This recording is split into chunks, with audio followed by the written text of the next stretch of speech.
It's been a volatile quarter, as you can see, with worries about aggressive interest rate hikes, seemingly replaced by fears of a banking crisis in the US and Europe, and that's led to huge gains for, say, the Nasdaq and even Bitcoin. What do you make of that, and what do you expect going forward?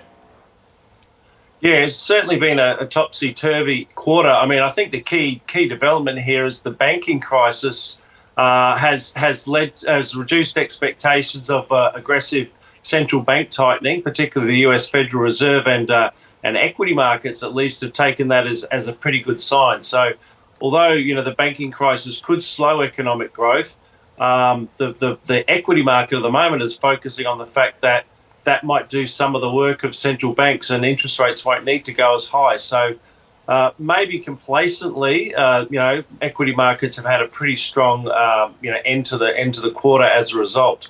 But the problems going forward is that the US economy still remains pretty strong. The banking sort of issues are dying down as concerns. I don't think it's going to lead to widespread contagion, and we may well be back worrying about central bank interest rate increases pretty soon. Yeah, and speaking of that, our central bank, the Reserve Bank of Australia, is meeting next Tuesday. Is it likely they'll keep rates on hold or lift them again?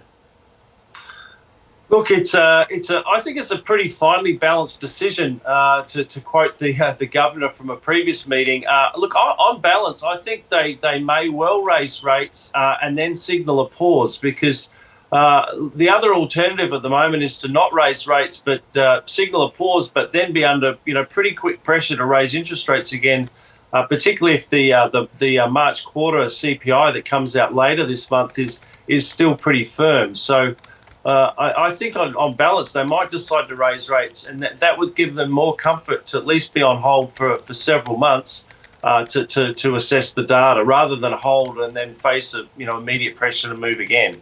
But the markets are just on that. I mean, certainly at the moment, the markets aren't pricing it in. So if the RBA did raise rates, it would be a surprise.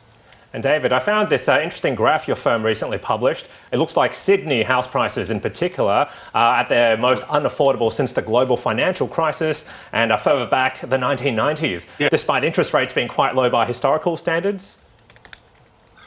Well, I mean, interest rates are relatively low by historical standards, certainly lower than they were in 1990. But obviously, house prices relative to incomes have more than doubled over that period. So, I mean, the general issue over the years has been declining interest rates has been more than offset by rises in house prices relative to income. And what we've seen over the past year is, yes, house prices in Sydney have declined up to almost 15%. But it's been more than offset by the increases in mortgage rates. And so affordability has got worse, not better. And as you point out, on my numbers, it's as hard now to pay off a mortgage as it was back in 1990, when mortgage rates were around 15, 16%.